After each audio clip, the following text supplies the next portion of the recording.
प्रशासनकै मिलेमतोमा इन्द्रावती नदीमा अन्धाधुन्द दोहन, नदीको बहावै मोडेर उत्खनन। सिन्धुपाल्चोकको इन्द्रावती नदी आसपासमा स्थानीय प्रशासन, जनप्रतिनिधि र ठेकेदारको मिलेमतोमा अन्धाधुन्द रूपमा नदीजन्य सामग्री उत्खनन भइरहेको छ। तोकिएको मापदण्ड र कार्यविधिलाई बेवास्ता गर्दै ठेकेदारहरूले नदीको बहावै परिवर्तन गरी रातदिन नदी दोहन गर्न थालेपछि स्थानीय त्रसित बनेका छन्।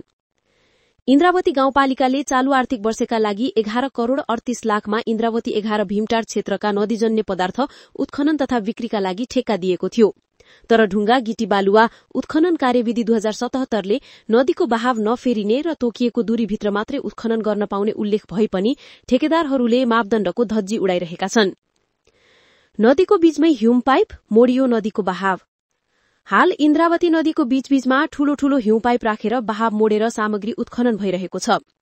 3G क्रसर नजिकै नदीको मूलधार परिवर्तन गरी उत्खनन भइरहेको दृश्य स्थानीयले बारम्बार देखिरहेका छन्।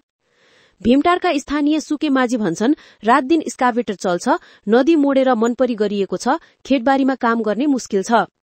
उक्त क्षेत्र सिन्धुपाल्चोक र काभ्रेको सीमा भएकाले राजस्व सिन्धुपाल्चोकले लिन्छ, तर नियन्त्रण भने काभ्रे प्रहरीले गर्नुपर्ने अवस्था छ।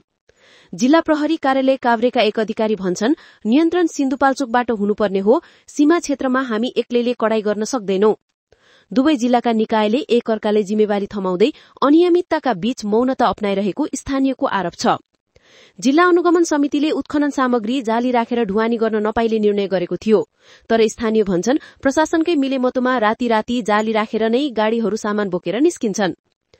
ठेक्का पाउने र अवैध ढुवानी चलाउने एउटै नेटवर्क। आकाश निर्माण सेवाले पाएको उक्त ठेक्का मेलम्ची 1 भोटेचोरका नानीराम चौलागाई समूहसँग नजिक रहेको स्थानीयको दावी छ। प्रशासनलाई सेटिङ गरेर मनलाग्दी उत्खनन गर्दै आएको स्थानीयले आरोप लगाउँदै आएका छन्। जनप्रतिनिधिको पन्छिने प्रवृत्ति। इन्द्रावती गाउँपालिका अध्यक्ष झम्क नेपाल पालिकाले ठेक्का लगाउने र सहजीकरण मात्र गर्ने गरेको बताउँछन्। नियमनको काम प्रशासन र समन्वय समितिले गर्नुपर्ने उनको भनाइ छ। जिल्ला समन्वय समितिका प्रमुख बालकृष्ण श्रेष्ठ पनि उत्खननको दुरूपयोग रोकिनुपर्ने जिम्मेवारी आफूहरूसँग नभएको भन्दै पन्छिन्छन्। कर तिरेको छ कि छैन भन्ने मात्र हामीले हेर्ने हो। इन्द्रावती नदीमा दिउँसो बेलुकी मात्र होइन, रातभर पनि स्क्याभेटर चलाएर नदीजन्य सामग्री उत्खनन भइरहेको छ। अति आवश्यक परे मात्रै अस्थायी रूपमा ह्युम पाइप राख्न पाइने व्यवस्था छ, तर अनावश्यक रूपमा नदीमाथि पाइप राखेर सामग्री ढुवानी भइरहेको छ। उज्यालो बिहान खबरका लागि नेपाल प्रेसबाट साभार गरिएको हो।